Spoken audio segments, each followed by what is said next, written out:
Hello class 9th, welcome to Zenith Guru. मैं हूं निकी पंडित और हम आज से शुरू कर रहे हैं स्ट्रक्चर ऑफ द एटम के एनसीईआरटी लाइन बाय लाइन को रीड करना। ठीक है, जैसा कि आपको पता है कि एनसीईआरटी बुक बहुत ज़्यादा इंपॉर्टेंट है। हर एक लाइन से क्वेश्चन आने के चांसेस होते हैं, तो हमें कुछ भी चीज़ें मिस नहीं करनी है, उसको हमें बिल्कुल अच्छे से रीड करना है और हर एक लाइन का मतलब समझना है। क्लियर है? सो आई होप कि आप सबको मेरी वॉइस आ रही होगी। Let's start today's class. Structure of the atom. ठीक है, सो in chapter 3 we have learned that atom and molecules are the fundamental building block of matter. chapter 3 में हमने पढ़ा था कि जो atoms and molecules होते हैं वो क्या है, fundamental building block है एटम को बनाने का, किसी भी मैटर को बनाने का। क्योंकि जो मैटर है वो किससे मिलके बनता है, एटम से मिलके बनता है, और जब एटम कंबाइन होते हैं तो मॉलिक्यूल्स का फॉर्मेशन होता है। Right? The existence of different kinds of matter is due to different atom constituting them. Now the question arises, what make the atom of one element different from the atom of another element? एक atom को दूसरे atom से कैसे अलग बनाया जा सकता है या फिर कैसे अलग बनता है? ठीक है, क्योंकि हमें अलग अलग दिखता है ना, सबकी प्रॉपर्टीज अलग अलग होती है, तो किस बेस पे वो प्रॉपर्टी डिसाइड होती है, उसके पीछे कौन सा फोर्स काम कर रहा है, क्या होता है? Are the atom really individual? क्या सच में एटम इंडिविजुअल है, यानी कि उसको हम ब्रेक नहीं कर सकते? As propose by the Dalton, क्योंकि ये तो हमने चैप्टर 3 में पढ़ा था कि डाल्टन ने हमको ये कहा था कि भाई देख लो, चाहे कुछ हो जाए एटम को हम ब्रेक नहीं कर सकते, एटम जैसा है वैसा है, वो एक गोला है, उसके अंदर कुछ नहीं है। ठीक है, ऐसा कहा था हमसे डाल्टन ने। बट यहाँ पे अब क्वेश्चन दिमाग में आ रहा है कि अगर डाल्टन ने ऐसा कहा तो सारे के सारे जो एटम है वो सब गोले ही हैं। ठीक है, फिर वो सब एक जैसे क्यों नहीं दिख रहे, वो एक दूसरे से अलग अलग क्यों दिख रहे, उनकी इंडिविजुअल प्रॉपर्टी क्यों है? ठीक है, और there are smaller constituents inside the atom. क्या कहीं कुछ ऐसा तो नहीं कि एटम के अंदर कोई चीज प्रेजेंट हो बट हमें पता ही नहीं है, हमको किसी ने बताया ही नहीं, बट ऐसा भी तो हो सकता है ना। We shall find out the answer to these question. अब कुछ भी करके हमें इसका आंसर ढूंढना पड़ेगा इस चैप्टर में। Yes, बहुत मेहनत लगने वाली है। We will learn about the subatomic particles and the various models that have been proposed to explain how these particles are arranged within the atom. तो भाई देखो, इस चैप्टर का मोटिव क्या है कि ये हमको क्या क्या चीजें बताएगा। ये हमको ये बताएगा कि डाल्टन ने भले ही हमसे कुछ भी कहा, हम इस बात को नहीं मानते, क्योंकि हमारे पास तो प्रूफ है कि एटम के अंदर कुछ पार्टिकल्स प्रेजेंट होते हैं जिनको हम कहते हैं सब एटॉमिक पार्टिकल। क्या कहते हैं उनको हम? सब एटॉमिक पार्टिकल्स। और बहुत सारे साइंटिस्ट आए जिन्होंने इनको ढूंढा, प्लस एटम के स्ट्रक्चर के बारे में भी बात की। अभी तक एटम के स्ट्रक्चर के बारे में कोई बात थी नहीं। ठीक है, जानेंगे सबसे पहले कौन से साइंटिस्ट आए, किनके दिमाग में ये आया कि बच्चों को स्ट्रक्चर ऑफ एटम के बारे में तो पता ही होना चाहिए। ठीक है, इसके बारे में जानेंगे फिर हम। सो A major challenge before the scientists at the end of the 19th century was to reveal the structure of atom. ठीक है, ये बड़े खतरनाक काम था। हमें पता चल गया कि एटम क्या है, एटम के अंदर क्या चीज प्रेजेंट है, बट एटम के अंदर जो चीज प्रेजेंट है वो एक्चुअली में एटम के अंदर कैसे प्रेजेंट है। मानो आप सबका घर है, ठीक है, घर के अंदर बहुत सारी चीजें रखी होती है, बट हम उन चीजों को क्या करते हैं, अरेंज करके रखते हैं। ठीक है, जैसे कि सोप है तो हम उसको वॉशरूम में रखेंगे, ठीक है, बर्तन है तो हम उसको किचन में रखेंगे, तो इसकी जगह है ना। अगर आपको ये पता होगा कि मुझे पानी पीना है तो आप कहाँ जाओगे? बेडरूम में जाओगे? नहीं जाओगे। आप किचन में जाओगे? वॉशरूम में जाओगे? नहीं जाओगे। डायरेक्टली आप किचन में जाओगे ना, क्योंकि आपको पता है कि भाई वहीं पानी मिलेगा, वहीं ग्लास रखा हुआ है। क्यों? क्योंकि उसको अरेंज किया ना। अब कोई भी आपके घर में आएगा उसको भी यही पता होगा, ठीक है, उसने देखा नहीं कभी, बट उसको पता है कि हाँ भाई किचन में ही हमको पानी मिलेगा। ठीक है, तो कुछ ऐसा ही एटम के अंदर हमें पता है कि कुछ ना कुछ है, बट वो कुछ ना कुछ किस तरीके से अरेंज है ये साइंटिस्ट ने मिलके बताया था हमको, और उसमें बड़ी मेहनत लगी थी।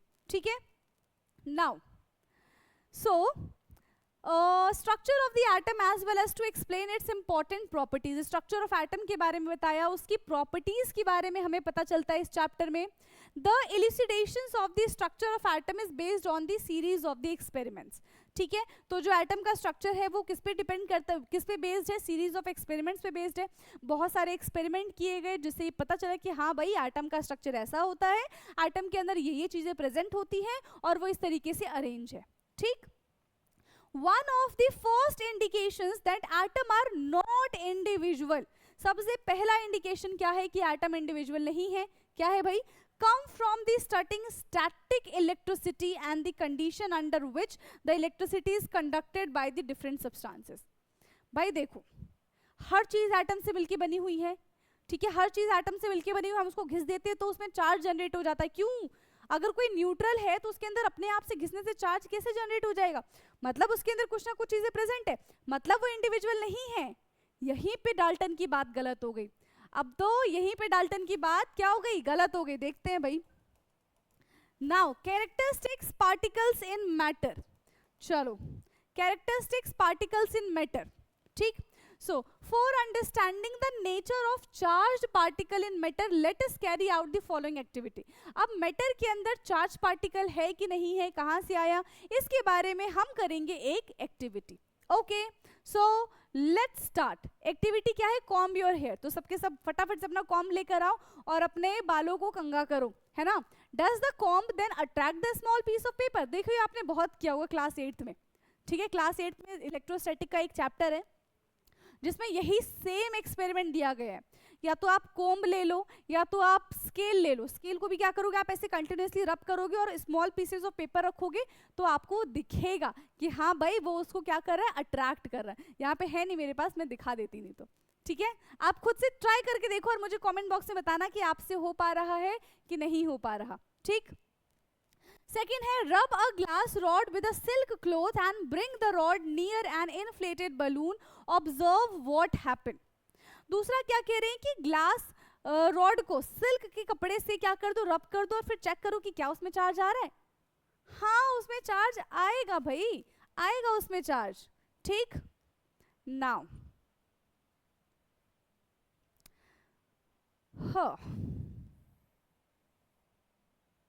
next is from these activity can we conclude that rubbing two objects together they become electrically charged। तो इस एक्टिविटी से हम ये कह सकते हैं कि अगर हम कोई दो चीज को रब करते हैं तो उसके अंदर इलेक्ट्रिकली चार्ज प्रोड्यूस हो जाता है।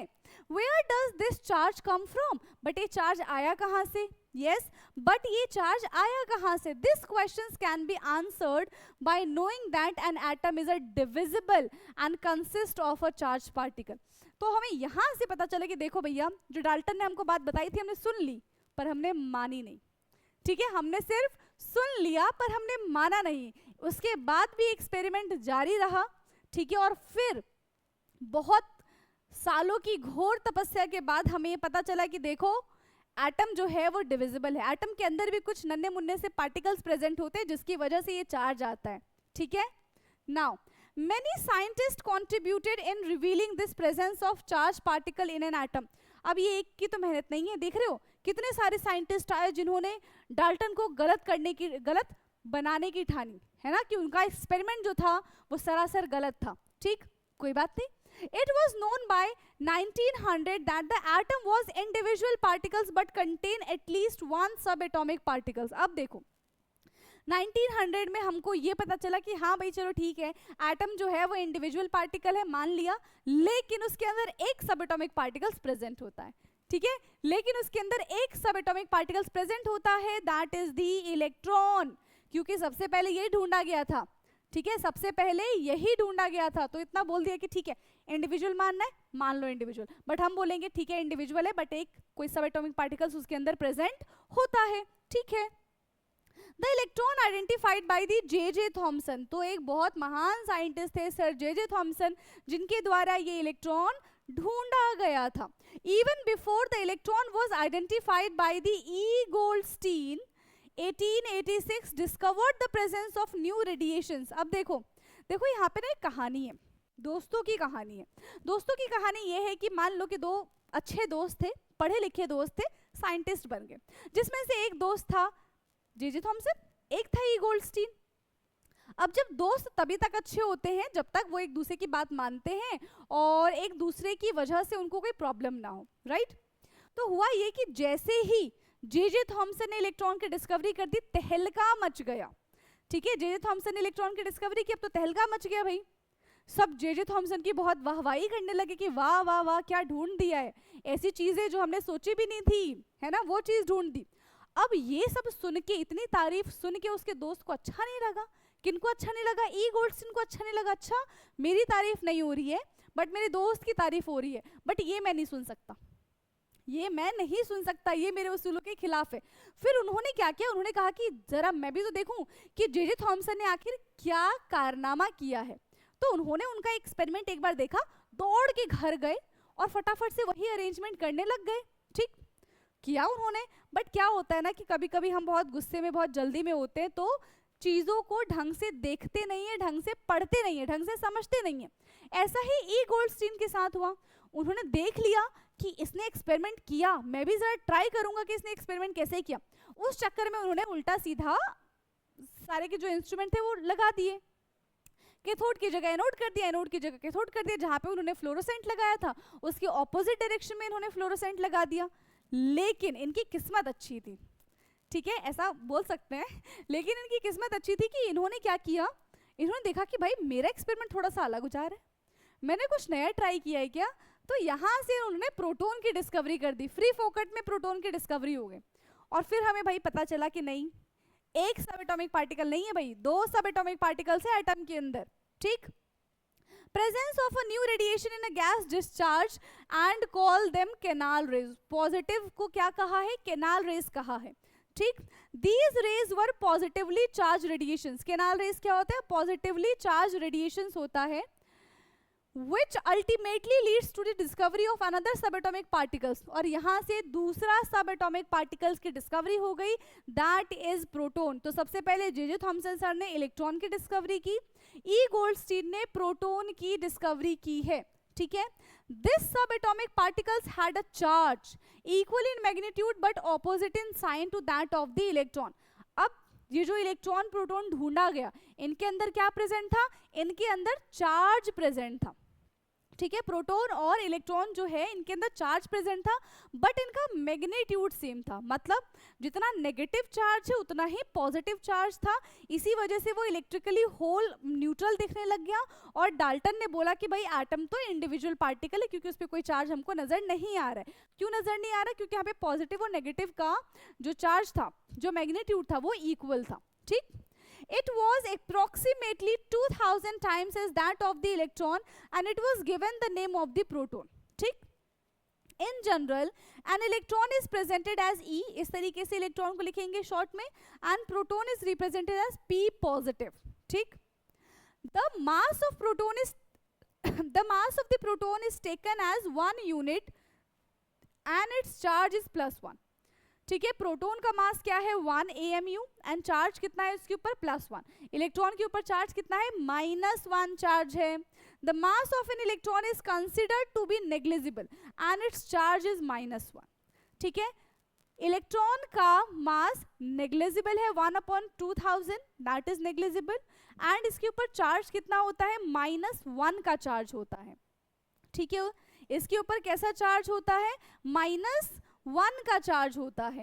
It seemed that an atom was composed of the proton and neutron mutually balancing their charge. अब ये माना जाने लगा, ठीक है, कि एटम के अंदर ना दो सब एटॉमिक पार्टिकल्स है, 1 is electron and 1 is proton. ठीक, it also appeared that the proton were in the interior of the atom, for whereas electron could easily be removed off but not proton। और देखो इनको थोड़ा थोड़ा क्या लगने लगा कि इलेक्ट्रॉन को ना हम निकाल सकते हैं एक एटम के अंदर से, बट प्रोटॉन को निकालना थोड़ा टफ है, ऐसा इनको लगा। ठीक है, now the big question was, देखते हैं क्या है question, what sort of a structure did these particles of the atom form? We will find the answer to this question below। Okay, so electron है हमारे पास, प्रोटॉन है, electron को हम निकाल सकते हैं, प्रोटॉन को नहीं निकाल सकते, बट ये एटम के अंदर एग्जिस्ट कैसे करते हैं, ये एक एटम के अंदर प्रेजेंट कहाँ पे है, किस तरीके से प्रेजेंट है, ये भी तो हमें पता होना चाहिए। अब हम इस क्वेश्चन का आंसर ढूंढने जा रहे हैं। ठीक है, अब हम इस क्वेश्चन का आंसर ढूंढने जा रहे हैं। चले, चलो देखो ये क्वेश्चन आंसर ऑलरेडी हो चुके हैं, तो अगर आपने अभी तक क्वेश्चन आंसर नहीं देखा है तो एक बार जरूर देखिएगा।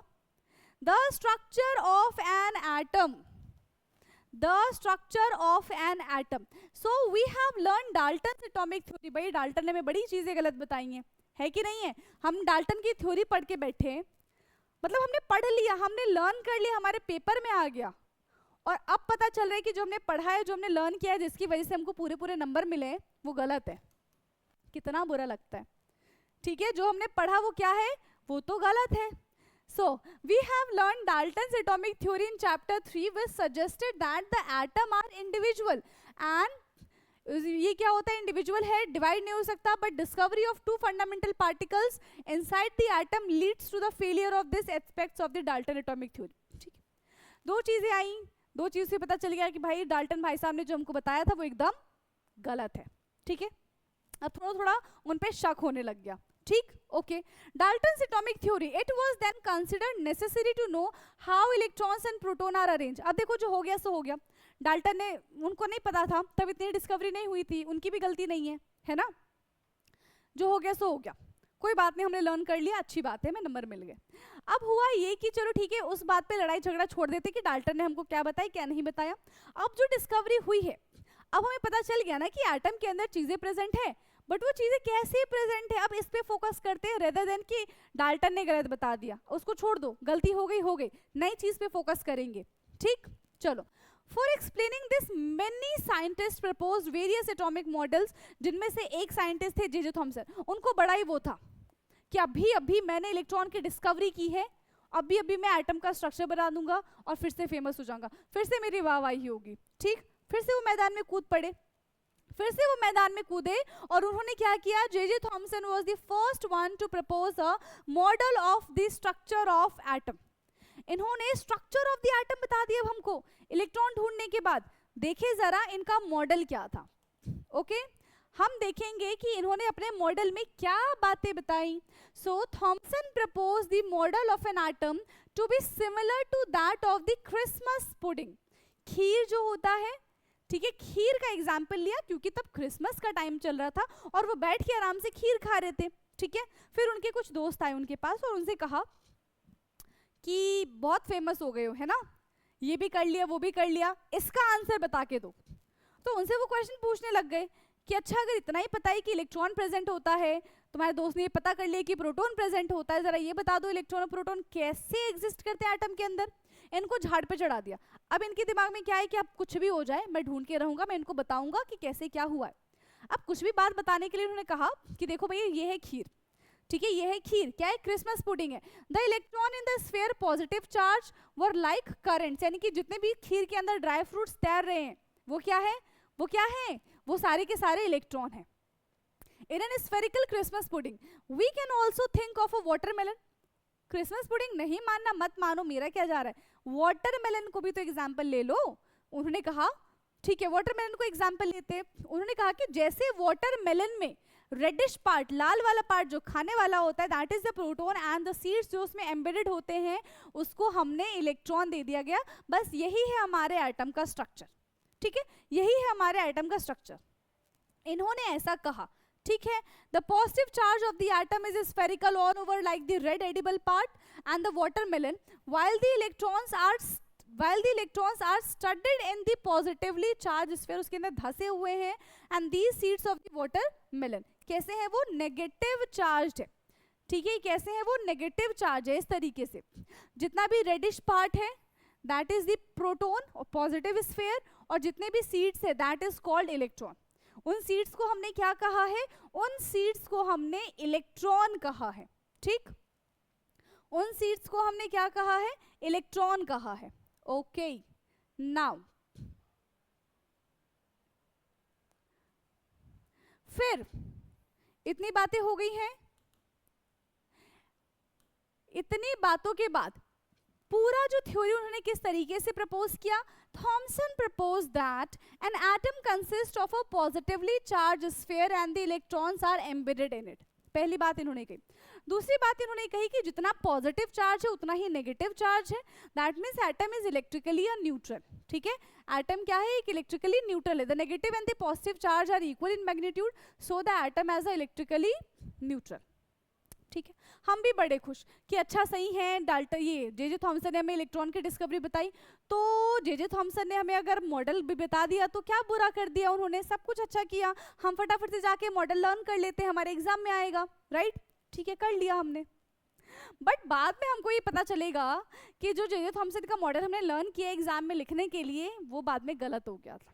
ठीक है, कुछ ऐसी चीजें थी जो जे थॉमसन ने नहीं बताई थी, वो उनका ड्रॉबैक हो जाता है। ओके, फिर क्या हुआ, देखो किसी का ड्रॉबैक के बारे में हमें कब पता चलता है, जब दूसरे साइंटिस्ट उसी चीज पे वर्क करते हैं, तभी तो हमें पता चलेगा कि हमने गलत किया है। आप होमवर्क करके लाते हो, ठीक है, आपके अकॉर्डिंग आपकी सारी चीजें एकदम करेक्ट होती है, जब तक टीचर चेक नहीं करेगा तब तक आपको नहीं पता चलेगा कि आपकी गलती क्या है।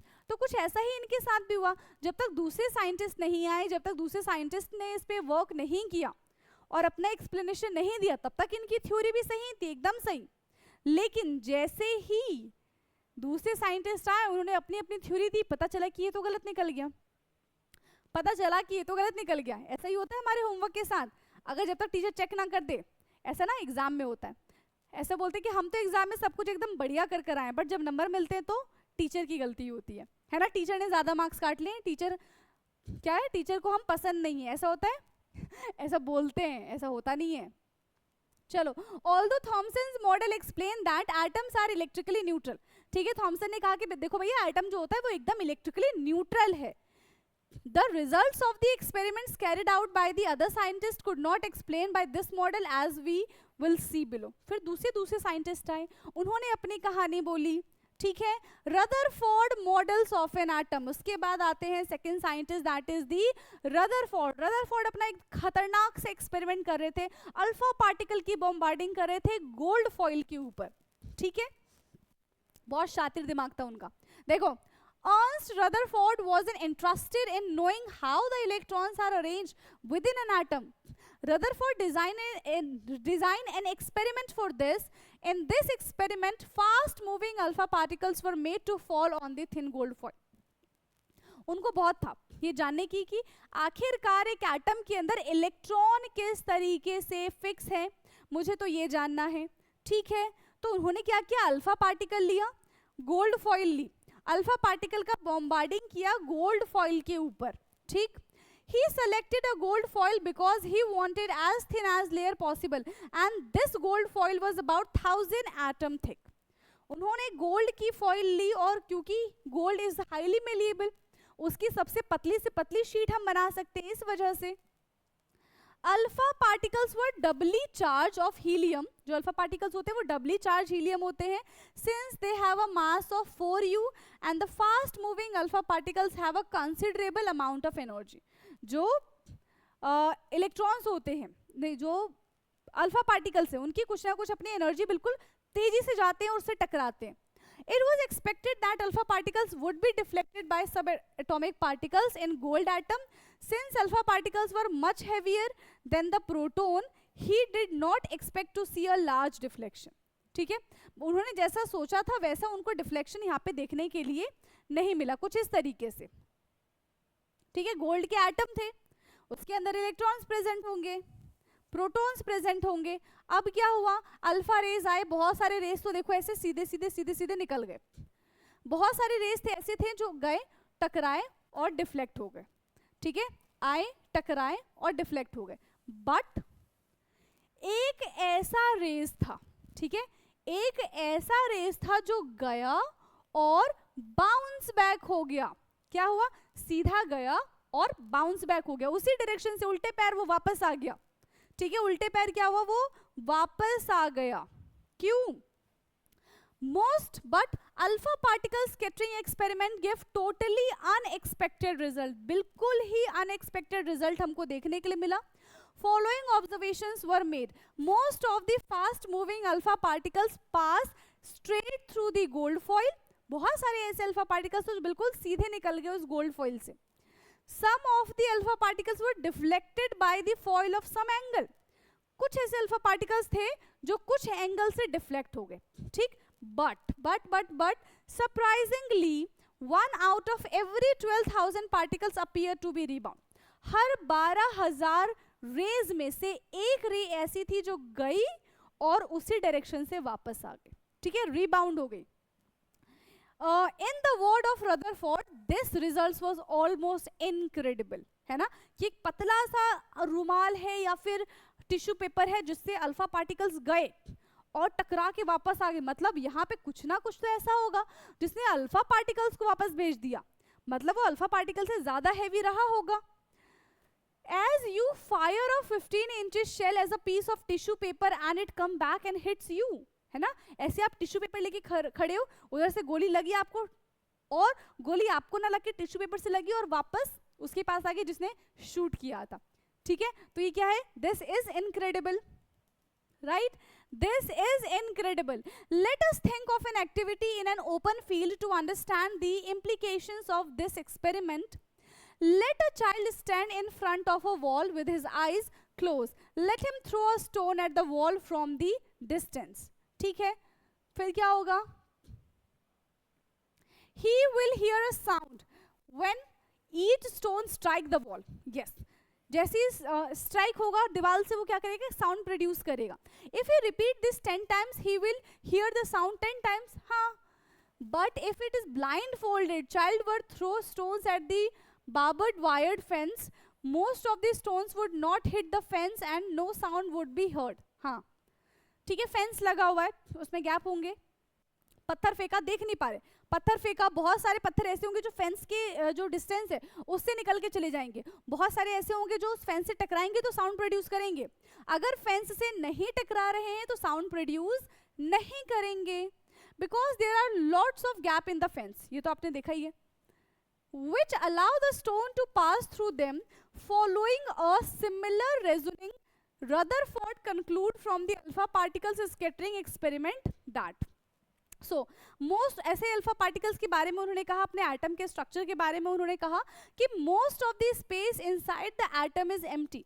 बहुत सारा स्पेस एटम के अंदर कैसा है, एम्प्टी है, खाली है, इस वजह से अल्फा पार्टिकल सीधे डायरेक्शन में निकल गए.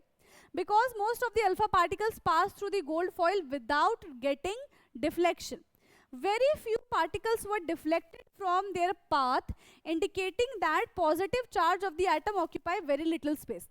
कुछ जो अल्फा पार्टिकल्स थे, बहुत कम अल्फा पार्टिकल्स डिफ्लेक्ट हुए और ये चीज बताता है कि बहुत कम पॉजिटिव चार्ज वहां पे प्रेजेंट थे. ठीक, now a very small fraction of alpha particles were deflected by 180-degree angle, indicating that all the positive charge and the mass of the gold atom were concentrated in the very small volume within the atom. और फिर यहाँ पे क्या देखा हमने, यहाँ पे देखा कि जैसे ही एक रेज गई सेंटर पे बाउंस बैक हुई, मतलब एटम का बहुत सारा मास सेंटर पे हमें देखने के लिए मिलता है. From the data he calculated that the radius of the nuclei is about 10 raised to the power 5 times less than the radius of atom. Yes, तो एटम का जो साइज होता है वो 10 raised to the power -10 है और nucleus का जो साइज होता है वो 10 raised to the power -15 है, तो इनके बीच में 10 raised to the power 5 का डिफरेंस है. ठीक, on the basis of this experiment, Rutherford put forward the nuclear model of an atom which had the following features. ठीक है, जिसके कुछ फीचर्स थे, अब उनके बारे में जानेंगे. So there are a positively charge center an atom called nucleus. ठीक है, एटम के अंदर पॉजिटिवली चार्ज, एक सेंटर पे पॉजिटिवली चार्ज कुछ प्रेजेंट है, उनको क्या नाम दे दिया गया, उनको नाम दे दिया गया nucleus. Nearly all the masses of an atom resides in the nucleus. सारा का सारा एटम का जो मास है वो उस न्यूक्लियस के अंदर ही प्रेजेंट है. The electrons revolve around the nucleus in a circular path. ठीक है, जो इलेक्ट्रॉन्स है वो न्यूक्लियस के राउंड चक्कर लगाता है, घूमता रहता है. The size of the nucleus is very small as compared to the size of the atom. ठीक है, न्यूक्लियस का साइज बहुत ज्यादा छोटा होता है as compared to the size of the, किसके साइज के बराबर, एटम के साइज के कंपैरिजन में. क्लियर, इतना समझ में आ गया. अब यहाँ पे रीड करो जरा, क्या चीज वो नहीं बता पाए थे हमको. यस, यहाँ पे रीड करिए कि क्या चीज नहीं बता पाए थे, फटाफट से रीड करिए. ओके, सो इसके बाद अब हम पढ़ने वाले हैं drawback of Rutherford's model of an atom. अब ऐसी कौन सी चीज थी जो रदरफोर्ड नहीं बता पाए। अभी हमने देखा कि उन्होंने अपना जो एक्सपेरिमेंट किया था, ठीक है, अल्फा रेस की बॉम्बार्डिंग की थी किस पे, गोल्ड फॉइल पे।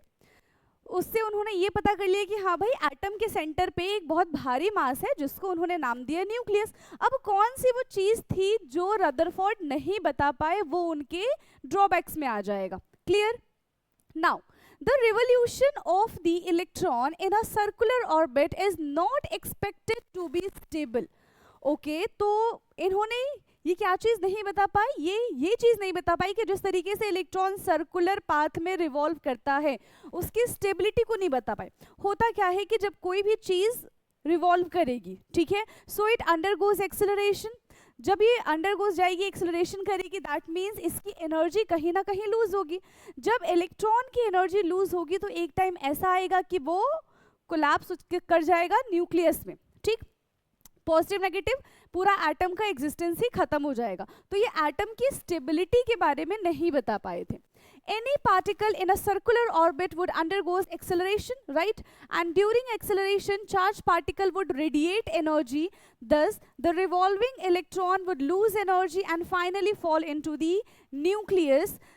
If this were so, the atom should be highly unstable and hence matter would not be exist.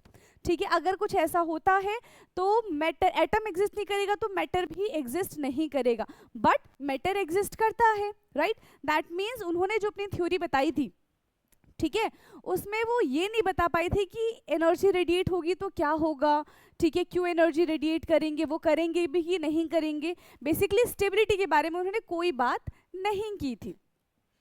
Exist in the form that we know that atoms are quite stable, but हम तो जानते हैं कि atom जो है वो stable है, इसी वजह से इतने सारे मैटर का फॉर्मेशन होता है। यस, नाउ फिर इसके ये रदरफोर्ड के बाद कौन आए? रदरफोर्ड के बाद आए बोहर्स, ठीक है, इनका पूरा नाम क्या है? नील बोहर। इन्होंने अब उस क्वेश्चन का आंसर दिया जिस क्वेश्चन का आंसर रदरफोर्ड नहीं दे पाए थे, ठीक है। In order to overcome the objections raised against the Rutherford model of an atom, Neil Bohr put forward the following postulates. क्या बताया उन्होंने? Only certain special orbits known as discrete orbit of electrons are allowed inside the atom. Atom के अंदर जिस पे electron revolve होते हैं वो क्या है? एक डिस्क्रीट ऑर्बिट है, एक स्पेशल टाइप का ऑर्बिट है जिसपे इलेक्ट्रॉन रिवॉल्व करते हैं around the nucleus. While revolving in discrete orbit, the electron do not radiate energy and electrons radiate नहीं करते हैं किसी टाइप की एनर्जी। जब वो एनर्जी रेडिएट ही नहीं करेंगे तो उनकी एनर्जी खत्म नहीं होगी। जब उनकी एनर्जी खत्म नहीं होगी तो वो न्यूक्लियस में जाके फॉल डाउन भी नहीं हो पाएंगे, राइट? क्लियर है इतना? तो ये नील बोहर के बारे में है। नाउ these orbit और shell are called energy levels. In orbits, in shells को हम energy level कहते हैं। energy level in an atom are shown in this. तो देखो ये न्यूक्लियस है, ठीक है, और ये सारे के सारे शेल्स है, K shell, L shell, M shell और N शेल। ये हमें नील बोहर ने बताया कि 4 शेल है, इनमें क्या होंगे? इलेक्ट्रॉन्स रिवॉल्व करेंगे। बट सारे शेल्स की हम बोल सकते हैं कि उनके अंदर कितने इलेक्ट्रॉन्स फिल होंगे, ये चीज फिक्स है, ठीक है। फर्स्ट शेल में मैक्सिमम हम 2 इलेक्ट्रॉन फिल करेंगे, फिर 8, 8 एंड 8, इससे ज्यादा इलेक्ट्रॉन्स हम फिल नहीं कर सकते हैं, ठीक। These orbits और shells are represented as KLMN, या फिर अगर हम काउंटिंग में लिखना चाहे तो 1 2 3 4 भी लिख सकते हैं।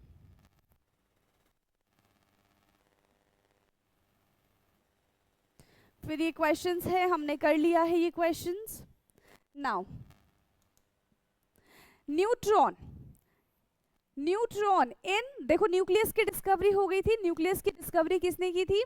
रदरफोर्ड ने की थी, ठीक है। न्यूट्रॉन्स के बारे में बात करते हैं। In 1932 J Chadwick discover another subatomic particles which had no charge and mass nearly equal to the proton. फिर 1932 में जे चैडविक आए, जेम्स चैडविक आए, उन्होंने न्यूट्रॉन की डिस्कवरी की और उन्होंने कहा कि देखो भाई न्यूट्रॉन कैसा है? न्यूट्रल है, उस अपने नाम जैसा है, एकदम न्यूट्रल, बट इसका जो मास है ये प्रोटॉन के मास के इक्वल होगा, ठीक है, इसका जो मास है वो प्रोटॉन के मास के इक्वल होगा and it was eventually named as a neutron. उसका नाम क्या है? Neutron, neutral neutron. Neutrons are present in the nucleus of all atom except hydrogen. से हाइड्रोजन में न्यूट्रॉन्स प्रेजेंट नहीं होते, प्रोटॉन होते हैं और इलेक्ट्रॉन होते हैं। कौन से हाइड्रोजन में? 1h1 में, ठीक है। In general, a neutron is represented as n. The mass of the atom is therefore given by the sum of the masses of the proton and neutron present in the nucleus.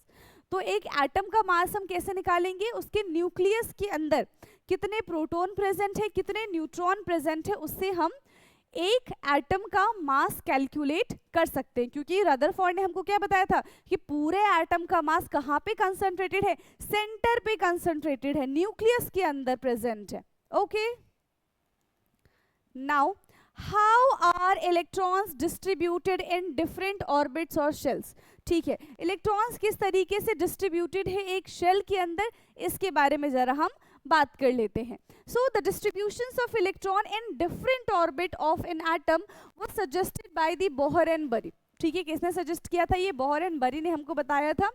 The following rules are followed for writing the numbers of electron in different energy level और shells. The maximum number of electrons present in shell is given by, एक formula है 2n², ठीक है, given by formula 2n², where n is the orbit number of energy, कि किस orbit पे है वो electron, first orbit, second orbit, third orbit, fourth orbit, 1 2 3 4। Hence the maximum number of electron in different shell are following. First shell के shell में 2 × 1⁻², तो कितना आ जाएगा? 2। मतलब फर्स्ट शेल में 2 इलेक्ट्रॉन्स फिल कर सकते हैं एंड फर्स्ट पीरियड में सिर्फ 2 ही एलिमेंट प्रेजेंट होते हैं। फिर second orbital of L shell देखो, 2⁻² × 2 यानी कि 8, ठीक। थर्ड में 18 एंड फोर्थ में हो जाएगा 32 एंड सो ऑन। बट इतने इलेक्ट्रॉन्स हम फिल नहीं कर सकते, ठीक है, इतने इलेक्ट्रॉन्स हम फिल नहीं कर सकते। जब आप हायर क्लास में जाओगे तो आप देखोगे कि ये किस बेसिस पे हमें बताया गया है। आप पीरियोडिक टेबल देखना, अभी भी आप पीरियोडिक टेबल देख सकते हो, ठीक है। फर्स्ट लाइन में देखना, फर्स्ट पीरियड में सिर्फ 2 ही एलिमेंट प्रेजेंट होते हैं, हाइड्रोजन एंड हीलियम, ठीक। दूसरे पीरियड में 8 एलिमेंट्स प्रेजेंट होते हैं। थर्ड शेल में जो थर्ड पीरियड में जो है वो 18 एलिमेंट्स प्रेजेंट होते हैं। फोर्थ में 32 एलिमेंट्स प्रेजेंट होते हैं। तो ये उस चीज का रिप्रेजेंटेशन होता है। But maximum electrons we can fill in the last shell is only 8। The maximum number of electrons that can be accommodate in the outermost orbit is 8। सिर्फ 8 ही इलेक्ट्रॉन्स हम फिल कर सकते हैं, उससे ज्यादा फिल नहीं कर सकते। Electrons are not accommodate in a given shell unless the inner shell are filled. This is the shell are filled in stepwise manner. हमेशा stepwise manner में ही हमको इलेक्ट्रॉन्स को फिल करना है इन शेल। पहले फर्स्ट शेल फिल होगा, जब तक फर्स्ट शेल फिल नहीं हो जाता हम सेकेंड शेल में इलेक्ट्रॉन्स को एंट्री नहीं देंगे। क्लियर? लोअर एनर्जी, फिर हायर एनर्जी, फिर हायर एनर्जी, इस तरीके से होता है। Atomic structure of the first 18 elements is shown systematically in figure 4.4। उसको हम देखने वाले हैं अभी। ओके, ये हमारा वैलेंसी का पार्ट है एंड दिस इज एक्टिविटी 4.2। ठीक है, तो एक्टिविटी 4.2 में हम वेट देखते हैं कि अभी कर सकते हैं कि नहीं कर सकते। ओके, इसको कंप्लीट करते हैं, फिर वैलेंसी जो है वो नेक्स्ट क्लास में कंप्लीट कर लेंगे। ठीक है, क्या कह रहे हैं? Make a static atomic model displaying electronic configuration is the first 18 elements. ठीक है, इनका इलेक्ट्रॉनिक कॉन्फ़िगरेशन हमको देखना है। इलेक्ट्रॉनिक कॉन्फ़िगरेशन कैसे करेंगे? नंबर ऑफ प्रोटॉन के बेस पे हम इलेक्ट्रॉनिक कॉन्फ़िगरेशन करते हैं। ठीक है, देखो हाइड्रोजन एक ही शेल है, एक ही इलेक्ट्रॉन्स प्रेजेंट होता है, दैट्स इट। फिर हीलियम पे आ जाते हैं, हीलियम में 2 इलेक्ट्रॉन्स फिल कर सकते हैं। लिथियम में 3 इलेक्ट्रॉन फिल करेंगे तो फर्स्ट शेल में 2 इलेक्ट्रॉन, और फिर थर्ड ये सेकंड शेल में 1 इलेक्ट्रॉन फिल हो जाएगा। फिर 2n2, 2n3, फिर 2n4, 2n5, 2n6, ठीक है, 2n7, 2n8। ठीक है, मैक्सिमम इलेक्ट्रॉन्स हमने कितने फिल किए? 2n8 इलेक्ट्रॉन्स हमने इसमें फिल कर दिए हैं। फिर अब देखो 8 से ज्यादा इलेक्ट्रॉन तो फिल नहीं कर सकते, तो उससे जो एक्स्ट्रा इलेक्ट्रॉन होगा वो नेक्स्ट शेल में चला जाएगा। अभी बन गया 2,8,1, 2,8,2, 2,8,3, 2,8,4, 2,8,5, फिर 2,8,6, 2,8,7, विजिबल है ना, एंड 2,8,8, दैट्स इट। ठीक इस तरीके से हम करेंगे electronic configuration. Okay, this is the electronic configuration. These composition of atom of the first 18 elements is given in table 4.1. अब इस टेबल को भी हम पढ़ेंगे but in next class. Okay, so आज के लिए इतना ही। वैलेंसी से हम स्टार्ट करेंगे नेक्स्ट क्लास में। ओके, सो आई होप कि जितनी भी चीज़ें अभी तक हमने पढ़ी है आपको सारी चीज़ें समझ में आई होंगी। ओके, बाकी जो भी डाउट्स होंगे आप कमेंट बॉक्स में पूछ सकते हैं, बाकी की बातें हम करेंगे नेक्स्ट क्लास में। आज के लिए इतना ही, थैंक यू सो मच।